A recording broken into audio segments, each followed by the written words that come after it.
All right, hey y'all. So I am back today. It is Amber from the Gardening Sisters, and today I'm pretty much going to be telling you guys about how I am going to pre-sprout and start my ranunculus, and then I'm also going to be showing you guys the varieties of some of my tulips that have actually started to come in. So I have ordered more tulips since the previous video that you guys saw of me actually potting those, and I'm going to kind of tell you guys the difference between what I'm doing with the ones that I just received versus the ones that I already potted up. That's some stuff that we have to unpack because it's basically kind of going to be in a little bit of an experiment. What I pretty much want to show you guys today, I'm going to show you the actual Ranunculus Corms. I'm going to show you guys the little pen that I'm going to make to pre-sprout them, and then I'm going to show you guys soaking, all of that.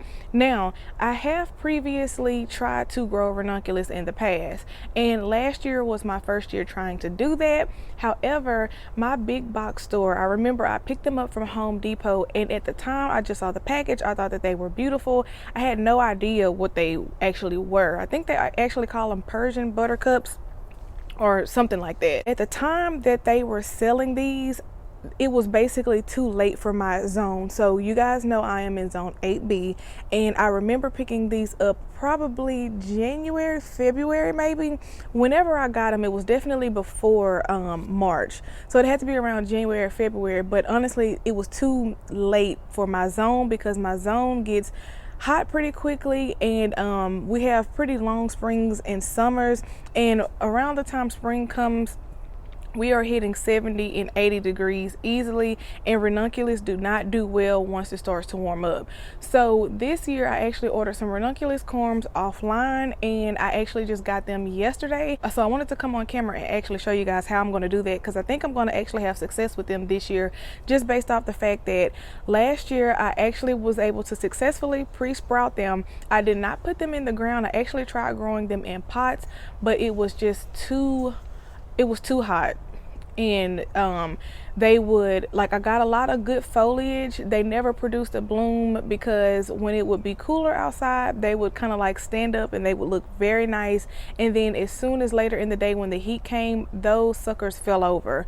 So I'm going to put them in the ground actually this year. So I'm going to basically pre-sprout them, and basically what pre-sprouting does, after you soak them, you could just go and stick them out in the ground. However, because my zone warms up pretty quickly and I really want to give myself the best chance, pre-sprouting is basically going to help your it's basically going to give you like a 2 to 3 week head start. So your ranunculus are going to produce blooms about 3 weeks earlier than they would had you just soaked them and thrown them out into the garden. So I'm trying to give them every chance to be successful and actually produce for me this year. So I'm actually going to pre-sprout them again, and this year I'm actually going to stick them in the ground since it is fall, and pray that they actually make it before it gets too hot. So that is pretty much my little spiel on ranunculus. So when it comes to the tulips, I'm actually going to take you guys to my garage because I do have a little mini fridge where I am keeping them. You guys saw in the previous video that I went ahead and I potted some up just because at the time I didn't have my mini fridge. I completely forgot all about it. I hadn't pre-chilled those tulip bulbs at all, and although I do think that we may have a colder winter, I don't know if we are actually going to get those 10 to 12 or 10 to 14 weeks that those tulip bulbs really need in order to basically their chill period that they need to produce a bulb. So honestly, I'm very nervous about these, but again, it is gardening. I am learning. This is only my second year attempting tulips. I told you guys in the previous video how that was a bad experience for me just due to getting bad bulbs from a previous online supplier, that theirs were pre-chilled, but by the time I got them, they were just, it didn't go well. I was trying to force them. So this year I went ahead and I ordered me some more bulbs, and you guys will see the company that I got them from this year. I am overall pleased. It's also the same company that I got my Ranunculus Corms from, and they also sent me 2 free bags of alliums. So they're like the drumstick kind, so they're different than the ones that I potted up with you guys in the previous tulip video. So we will see how those are going to go. I want to go ahead and show you guys the tulips that I have in the refrigerator before I actually come out here with you guys and show how I'm going to get the ranunculus started. And this video is also going to include once they sprout and once I put them in the ground. So I want to get everything in the same video so that you guys can get a full view of it and follow me, whether successful or not. Follow me into the actual garden next spring, and hopefully I will have some beautiful ranunculus to show you. So I got a ranunculus mix, getting ready to go to the garage for the tulips. I wanted to say one more thing about that. You want to make sure that if you are going to pre-chill your own tulips, don't be like me. I ordered mine a little bit late. I'm probably only going to honestly be able to get them at the most about 8 to 9 weeks of being pre-chilled, and I still have tulips that are actually coming. So I'm just going to go with it. I'm just going to try. But do not store them next to, basically don't put them in your regular fridge. If you don't have a mini fridge, you need to try to have something that does not have your veggies and your fruits.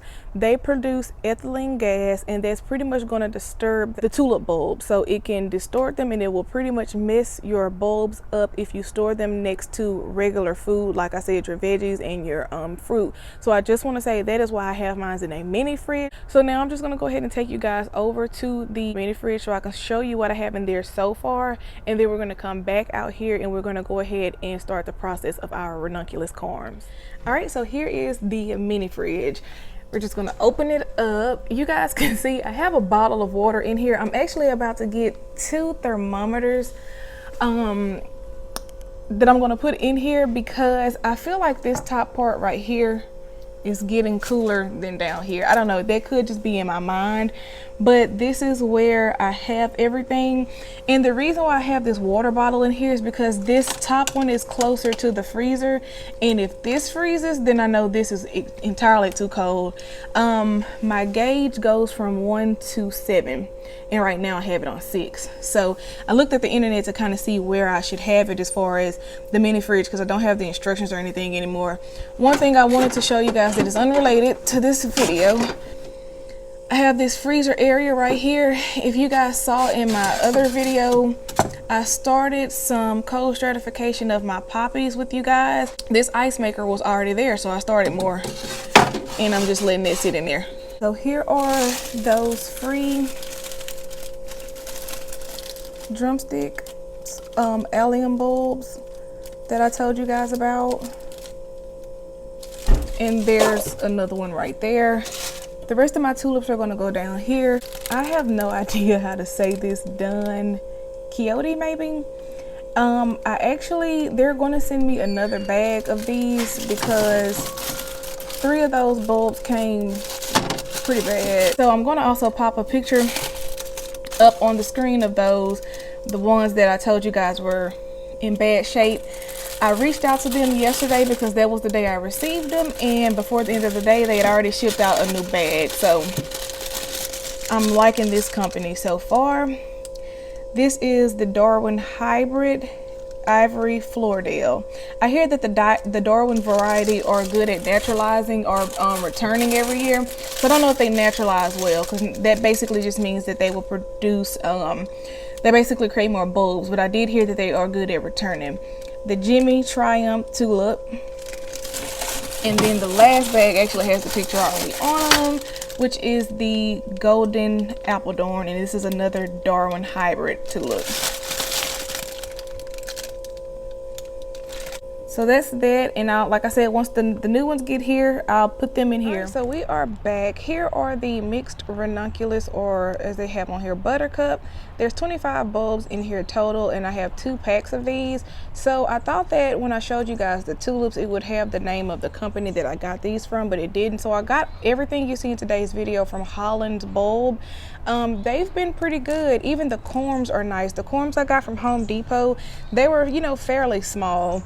And compared to these are pretty big. So these are probably going to swell pretty big after the time that I have them in the water.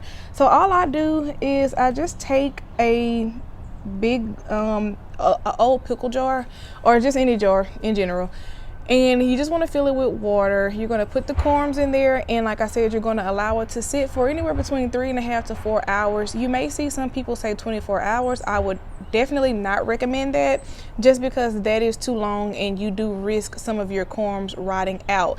Because the key with these babies are you have to keep them moist enough, but they can't be too moist, or like most corms, they'll rot out. I see one in here that already looks like it has, oh, that's just fuzz. So you guys probably saw this and thought the same thing. I thought that was growth, and I was about to be shocked, but this is green fuzz. So nothing going on there. But let me get a better one so you guys can see. Most people say they look like octopus tentacles, and I'd say that that's exactly what they look like. So this is a better one. So the tentacle portion, this portion here is actually the bottom. So you plant them downward like this. These go in the soil, and then you can see right here where the old flower was cut back down to. Most people pull these up, and I don't know, I think I'm going to hold on to these bags, because after these are done blooming for me, I think I may actually pull mine up as well. They are hardy in my zone. However, we have months where we get a lot of rain, so I don't think that I want to risk leaving these in the ground. So this is what they look like. Like I said, these are called Ranunculus Corms. The octopus tentacle part is going to actually face down in the soil, and don't worry, I'm going to show you guys this when I take you over to the table and actually plant these up. And then that's pretty much it. So for this portion, we're just going to plop them down in there. These look pretty good, y'all.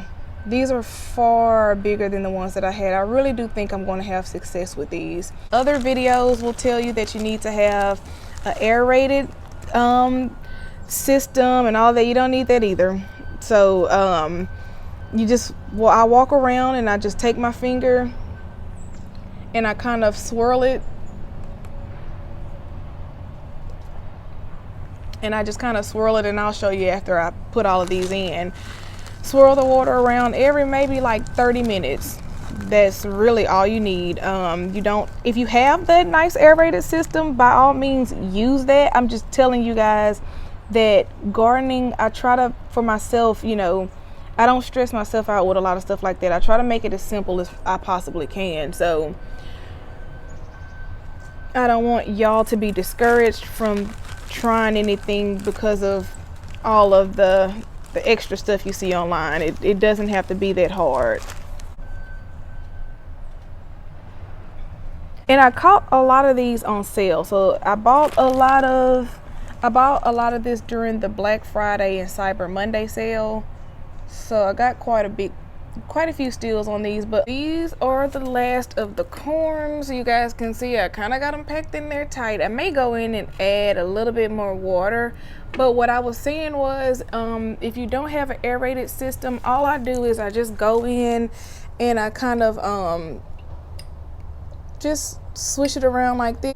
You can take something that's not too sharp, nothing that'll kind of damage the corms, and move it around as well. But this will be fine, you guys. Like I said, you don't have to do the extras. So that's pretty much it for this portion. Like I said, I think I'm about to add a little bit more water. I'm going to set for our timer, and then I'm going to take you guys to the table and show you guys my soil mixture that I use to pre-sprout these. I'm just about to show y'all what I did last year that worked really well. So for this, you want to make sure you are using some type of potting mix. I would not, now you can also use compost. A lot of people that I saw when I was first researching, they said compost. I don't have that, so I just found that using a really light mix, potting mix, worked perfectly fine for me. So here is one I have on hand. Honestly, the potting mix that you use does not matter. I'm telling you that now. The key to this is making sure that whatever you use is not a heavy compacted soil, because these roots need to be able to move, guys. They need to be able to sprout. So that's the whole purpose here, especially for me here in zone 8B. I need to make sure I can get them to sprout so that I can get an early start. So I'm gonna go ahead and start adding my mixture that's already made up, which is basically potting mix, my typical perlite, my biotone, and vermiculite and perlite are going to be essential here, y'all. So you want to make sure that, like I said, this soil needs to be loose. Any big chunks, you want to kind of move those out.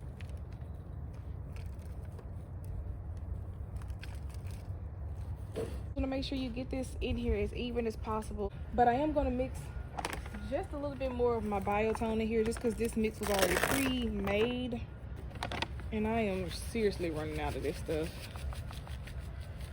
I'm just going to put just a little bit of that. We do not fertilize at all during this pre-sprouting period. This biotone is specifically for encouraging healthy, strong root development. That is it. So for me, they begin sprouting in about a week and a half to 2 weeks, and we'll see how well these do. So that is pretty much all I do. Like I said, I have my mixture just basically consists of a very light potting mix.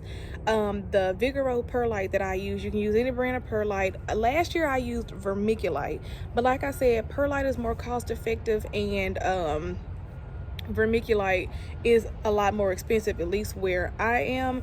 And then I just went in and put a little bit of biotone just to help with root development. The key to this stage is to make sure, you guys, please make sure you don't use any compacted soil. That is a nightmare waiting to happen, just because it won't drain as good either. And you see here that this doesn't have drainage holes, and it doesn't need to have drainage holes. That's another thing. So make sure that the soil that you have, you never want this soil to be soaking wet. Do not have it soaking wet. Another thing, when people store these, you can store this in either an unheated garage, a basement. For me, I stored these in a small space in my closet area. A lot of people, I think, where they go wrong with this and they don't get any good sprouting, for the pre-sprouting stage, you actually need some warmth. So I tried these, like I said, last year. I kind of had to play around with what would work, and I finally found what would work. But like I said, the only reason I believe they didn't bloom was because by the time all of the big beautiful foliage started to show up, it was just too hot and they weren't making it through that 70 to 80 degree weather. So the key thing for me that I found was, for the pre-sprouting period, yes, these are cool temperature flowers, but you still need some degree of warmth. And I think it's like around 70 degrees. That's what worked for me. So I'll show you guys where these are going to end up hanging out at, but I just wanted to let you guys know, if in the past you haven't had any success with the pre-sprouting period, it could be because you're keeping it in an area that's still too cool. So that is what I'm going to do, and then I'll be back once the corms are done soaking and it's time for me to actually start putting these in the soil. All right, so I tried to get y'all in as close as I possibly could. Here is my soil mixture from earlier. I wanted to pre-wet this soil like 30 minutes before these corms were finished soaking, but I did leave the house, so I wasn't able to get that done. But you guys can see that the corms, they did swell up nicely. And like I said, I only just went about every 30 minutes prior to leaving my house, and just kind of turn the water. So here I'm just going to add my water and kind of lightly soak these in, and this should be good. So now I'm just gonna start placing my corms. Like I said, I have a total of 50, and again, you can see how nice these look after being soaked. So pretty much all I do is I just go in and wiggle them into the soil. And I did go ahead and I decided to make up 2 pans of these because these are some pretty nice sized corms compared to what I had last year, and I don't want to I really don't want to overcrowd these. I'm just kind of gently pulling them apart. So these look like just extra old root systems. I'm just gonna snip those off a bit to make sure that this actually gets down snug. And remember, you guys see me planting these tentacles down. That's all it is to this. These are not that difficult. And honestly, like I told you guys, after I figured out that the key to these were keeping them warm, I was well on my way. And I do believe that because these corms are so much bigger, these are actually new corms that are attached. So some of them I think I'm gonna actually pull apart. So I may end up with actually more than 50.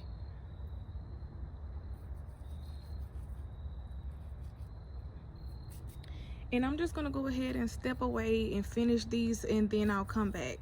So this is the first tray completed. Now I'm gonna go ahead and move on to the second one.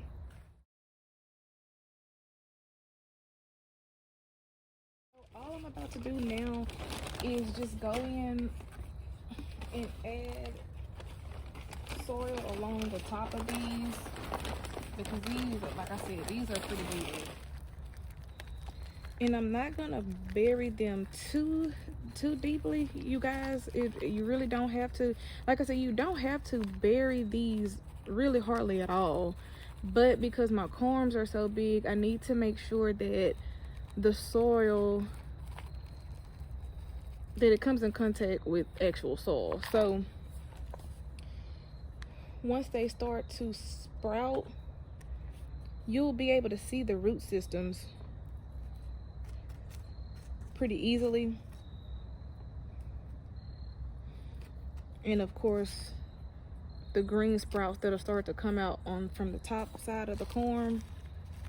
Now I've seen some people completely cover theirs, and theirs did fine as well. So that's why I say these aren't too picky. You don't want to bury these too deeply.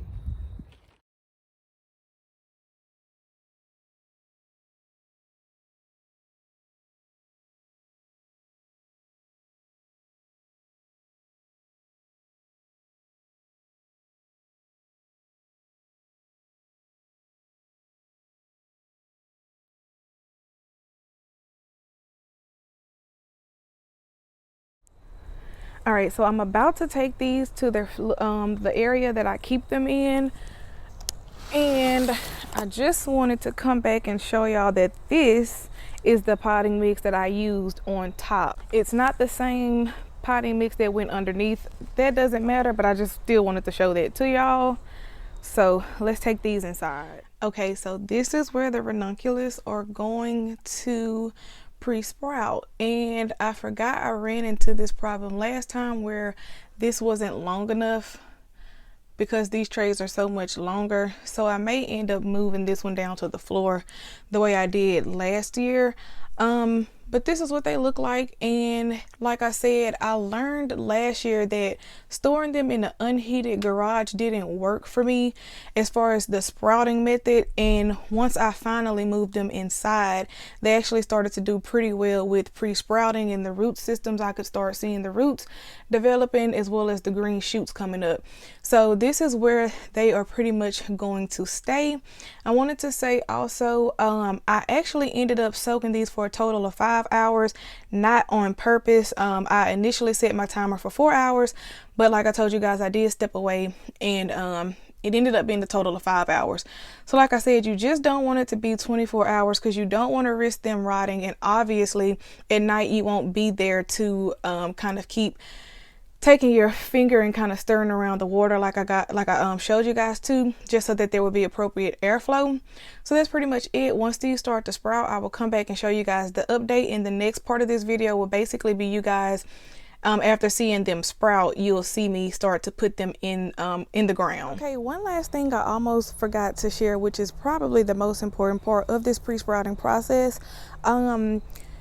Whenever you put them wherever they are going to be, there needs to be no light. So no light needs to be able to get in. Some people wrap theirs in newspaper. I tried that last year, but I think I was keeping them a little bit too moist, and so some of that white mold at the top that kind of forms on plants started to happen, and I was able to get rid of that. But then I noticed that once I stopped putting the newspaper on there, I didn't have a problem with that. So after that, I just stopped using newspaper, and I didn't have any issues with the sprouting process.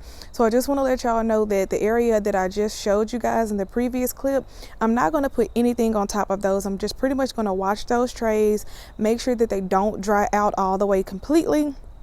And then I'll probably like poke some holes in a water bottle and kind of spritz them down with water. I remember that's what I did last year, and that lets just enough water in to keep it from getting waterlogged and them rotting out, because remember, the bottom of those trays don't have drainage. And also, again, it's going to be, I like to put them in that closet because the lights are always off in there, and I don't have to worry about light seeping in. So I just wanted to come back and add that because that's very important as well. And now the next part of this video will be updates of the sprouting and then putting them in the ground.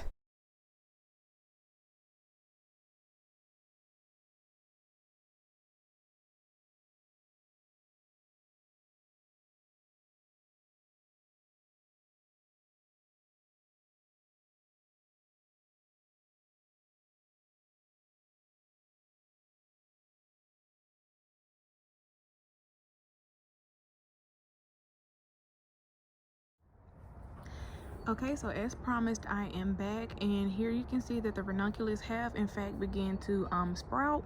And honestly, I think I probably let them overgrow a little bit too much, but time kind of got away from me. So this has been well, tomorrow would make 2 weeks. So I'm just gonna go ahead and start digging these up to make sure that they have pretty good root systems.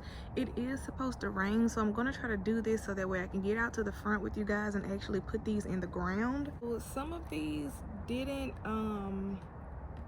they didn't actually sprout, so I'm still gonna plant them. And like this one doesn't even have any good root development on it either. But the ones that didn't sprout, they'll still get planted out anyways. And so here again, you can see that the ones that did sprout, they do have nice white root systems on them. So that's what we were going for. This one looked like it tried to in here you can see that one root. So some of these do move slower than others, but I do need to go ahead and get these in the ground. So this was just an effort to get them to pre-sprout, but for like I said, the ones that didn't pre-sprout, I'm still gonna stick those in the ground, and we're just gonna roll with it. And you can see some of these roots have even started to kind of entangle with one another, so I definitely have to get these out of this tray. And I mean, like, look at how nice these look. Nice and healthy. I was saying some of them kind of got that white mold in them. I'm not sure if you can see it here, but it's kind of shows right there. So I'll set that one to the side. And this tray was definitely my better out of the two that I planted. So this one was the one that sat on the floor, and I don't know if them being on the floor, if that made much of a difference. But again, just look at this.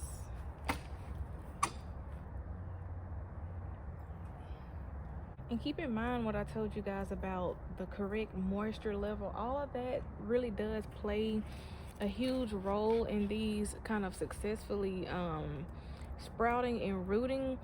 So I tend to underwater because I'm always nervous that I'm going to rot these out. So that could also be a reason why I didn't get that many of them that sprouted this go around, but I'm okay with this. So I'm pretty much about to do the same thing with this second tray, and then I'm going to meet you guys up front so that we can go ahead and get these around the border. Okay, so when you look at it, it looks like I have kind of like a half and half situation going here. So if you guys remember, I started off with 50. It looks like about half of them sprouted, and it looks like about half of them didn't. So like I said, there's nothing wrong with these corms. You guys can look at these and see that they are still very nice and healthy, but you know, getting the conditions just right, sometimes some are faster and some are just slower. And then these here, I pulled these to the side because I wanted y'all to be able to really see that. So you can see right up in there, some of these are kind of getting, like I said, they're white mold, and that's whenever, you know, mold likes to accumulate. Yeah, cooler, dark, and wet areas, that type of stuff tends to happen, which is why you have to really kind of stay on these. So for the ones that did sprout, you can see them sprouting. I had some sprout, and then some of them just put on root development at the bottom. And again, this is a very tiny corm, but look at it, it's still sprouted and it still has roots, so this can still produce a flower. Those I'm probably gonna wash off. I think one of them almost kind of felt like it was trying to rot out. So again, you guys have to be very careful when you are watering these. But I'm going to go ahead up front and dig the holes so that way I can get that step out of the way, hopefully beat the rain, and then I'm just going to go ahead and put all of these in the ground. I don't really want any of these to be potted up because I really do need my pots come next spring, and I don't really plan on buying any right now. So yeah, we're gonna go with that because I feel like that honestly maybe is best bet. So we don't have a lot of wet and extremely cold winters, so we will see how it goes. Okay, so I have about 13 holes dug already. I'm digging them about, if I had to guess, maybe 2 to 3 inches deep. These do not need to be buried very deep in the ground, so that is why the holes aren't that deep here, and they're kind of going along the border. But if you guys saw my planting or potting up tulips and daffodil video, then you know I also kind of have daffodils kind of along this area as well. So I'm trying to make sure I don't mistake and dig up any of those. I've kind of already ran into one. But here are the corms that we're going to be planting, and I do want to say that those ones I showed that were kind of covered in that white mold, I also found one that kind of looked like blue penicillin that you kind of find on tulip bulbs sometimes, and I do not want to risk messing up my front yard soil with that and spreading any diseases or anything, because I have tons of things I plan on doing with this garden bed. So I'm just gonna go ahead and start placing a few of these down in their holes. So like this one just started to put on roots, so I'm basically just gonna place them down like this and then take soil and cover them. But right now I'm gonna leave the holes open so I don't make a mistake and re-dig somewhere that I already stuck a corm down in.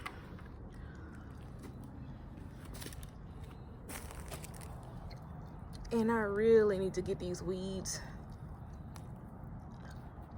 There's still a few hanging out, so I'll probably go back and get that before I finish planting.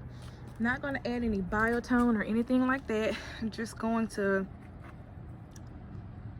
place them down in the soil here. And in my case, I'm gonna go ahead and cover up the foliage, or like the little bit of sprouts that that popped up, because when we do have those cooler nights, and if we do get any freezes, these are gonna die back down anyway. So I'm not really worried about that. And I'm just gonna stick it down. And that's pretty much all I'm gonna be doing. And like I said, I'll come back, cover them with soil.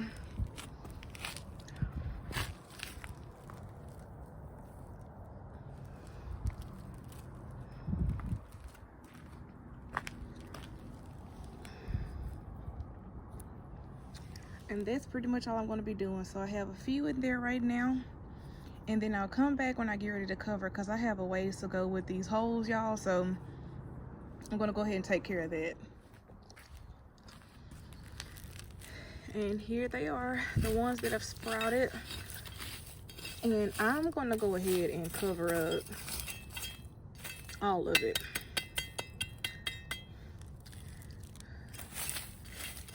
Just because it's not the appropriate time anyways. And with the way our weather is, it's going to be kind of confused anyway. So we go between hot, cold, hot and cold.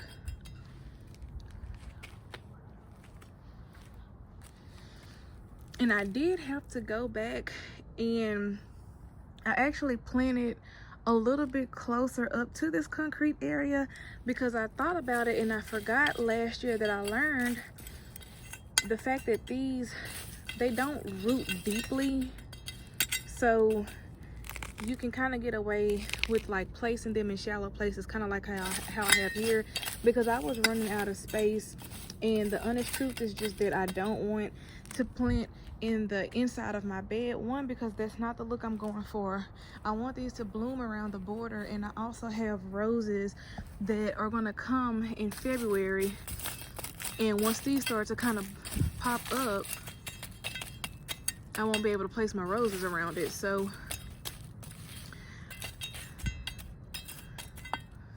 I'm trying to keep these along the edges. And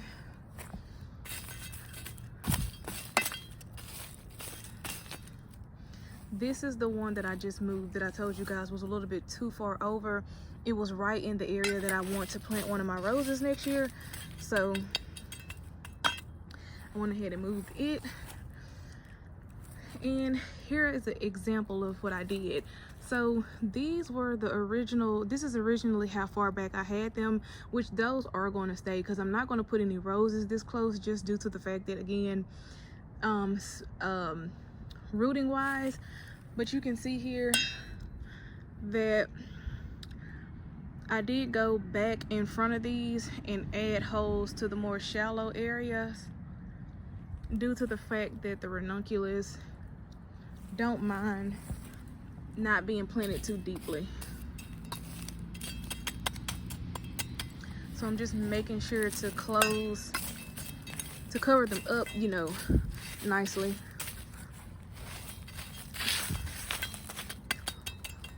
Which is why I always love mulching my gardens, because once the mulch begins to kind of break down, it is good for protecting things. So I'm gonna go ahead and finish doing this border, and then we'll be back. Okay, so now I have everything in the ground. That is the last thing that I will be planting until my roses make it here in February. I actually finished at the right time, because it is now raining like I told you guys it would. So that'll be its watering in. Other than that, I probably would not have watered them in, just due to the corms being easy to rot. But I think with me mulching these in, that should protect them. So that's going to be it. The next time you guys see these will basically be an update, hoping that they actually do produce blooms. So I hope that you guys did find this video very informative. I tried to add as much information that I could, just based off of the things that I've learned about them. So hopefully come early spring, I will be able to enjoy blooms before it starts to get too hot, since I did pre-sprout them, which is supposed to help them bloom 2 to 3 weeks earlier. So that's pretty much going to be it. I do want to thank you guys for watching this video. If you did enjoy this video, please do give me a big thumbs up. Don't forget to like, comment, and subscribe, and also turn on your notification bell so that y'all will know every time we post new content. And until next time, I will see you guys in the next video.